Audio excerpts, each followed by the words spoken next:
ఎన్నికల్లో ఓడిపోయిన వైఎస్ఆర్సీపీ ఇప్పటికీ తేరుకోలేదు. ఆ పార్టీలోని కీలక నేతలు ఒకరిపై ఒకరు అంతర్గత రాజకీయాలు చేసుకుంటున్నారు. ఈ విషయాన్ని విజయసాయిరెడ్డి పరోక్షంగా బయటపెట్టారు.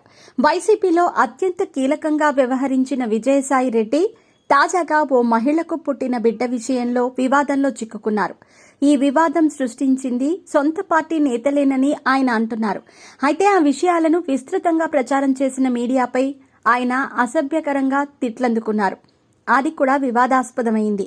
ఇంత జరుగుతున్నా ఆయనకు సొంత పార్టీ నుంచి మద్దతు లభించటం లేదు. వైఎస్ఆర్సీపీ ఆస్థాన మీడియాలోనూ ఆయనకు మద్దతు లేదు.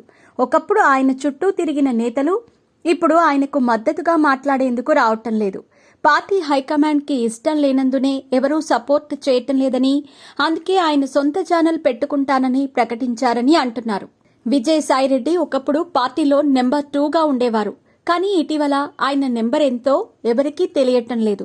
జగన్ నివాసంలో ఆయన కనిపించి చాలా కాలమైంది. నెల్లూరు జిల్లాలో విజయం కోసం ఆయన సీరియస్గా ప్రయత్నించలేదన్న సమాచారం పార్టీ హైకమాండ్కి ఉండటంతో జగన్ అసంతృప్తిగా ఉన్నారన్న ప్రచారం జరిగింది. తర్వాత ఆయన్ను కేవలం రాజ్యసభ పక్షనేతగా మాత్రమే ఖరారు చేశారు. పార్లమెంటరీ పార్టీ నేతగా వైవి సుబ్బారెడ్డిని నియమించారు. ఆ తర్వాత కూడా పార్టీ కార్యక్రమాల్లో విజయసాయిరెడ్డి ప్రాధాన్యత తగ్గిపోతూ వస్తోంది.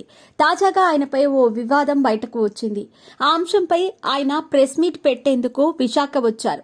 ఆయనతో పాటు ఆ మీడియా సమావేశంలో పాల్గొనేందుకు ఒక్క విశాఖ నేత కూడా రాలేదు. ప్రకాశం జిల్లాకు చెందిన జోపూడి ప్రభాకర్ మాత్రమే వచ్చారు. ఆ తర్వాత కూడా ఆయనపై వస్తున్న విమర్శలకు ఆయనను సమర్థించేందుకు ఒక్కరు కూడా ముందుకు రాలేదు. విజయసాయిరెడ్డి 70 ఏళ్లకు దగ్గర పడుతున్నారు. ఇలాంటి సమయంలో ఓ అధికారినికి పుట్టిన బిడ్డకు ఆయనే తండ్రి అనే ఆరోపణలు వస్తున్నాయి. స్వయంగా ఆ అధికారిని భర్తే ఆ ఆరోపణలు చేయటంతో మీడియా విపరీతమైన హైప్ ఇచ్చింది. గతంలో వైసీపీకి వ్యతిరేకంగా వ్యవహరిస్తున్నారని కొన్ని మీడియా ఛానళ్లపై కేసులు పెట్టారు. ఆ ఛానళ్లు విజయసాయిరెడ్డిపై వచ్చిన ఆరోపణలను ఎక్కువగా ప్రచారం చేశాయి. దీంతో ఆయన ఫ్రస్ట్రేషన్కి గురయ్యారు.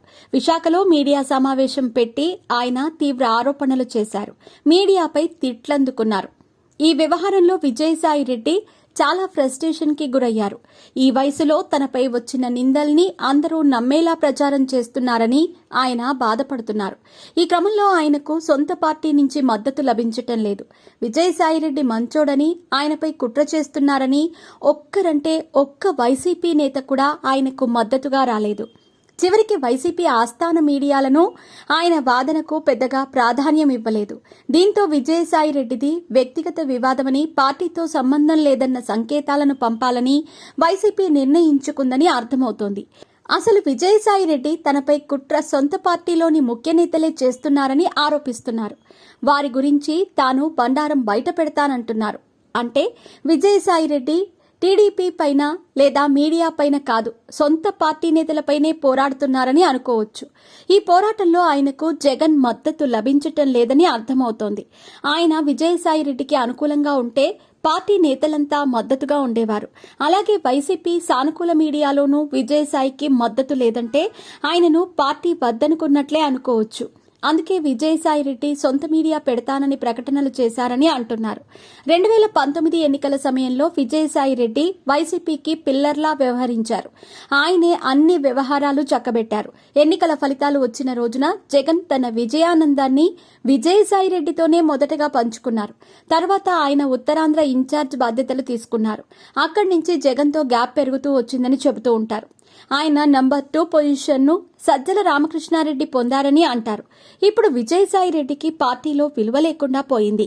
ఈ మధ్యలో ఏం జరిగిందో ఆ పార్టీ నేతలకే ఎక్కువగా తెలుసని అంటున్నారు. విజయసాయిరెడ్డి బీజేపీలో చేరతారన్న ఊహాగానాలు వినిపిస్తున్నాయి. ఆయనకు ఇంకా 4 ఏళ్లకు పైగా రాజ్యసభ పదవీ కాలం ఉంది. సొంత పార్టీలో దూరం పెడుతూ ఉండటంతో ఆయనకు ఏం చేయాలో అర్థం కావటం లేదని చెబుతున్నారు. ఈ క్రమంలో ఆయన బీజేపీ హైకమాండ్తో టచ్లోకి వెళ్లారని చెబుతున్నారు. మొత్తంగా విజయసాయిరెడ్డి రాజకీయ జీవితం కీలక మలుపులు తిరగనుంది.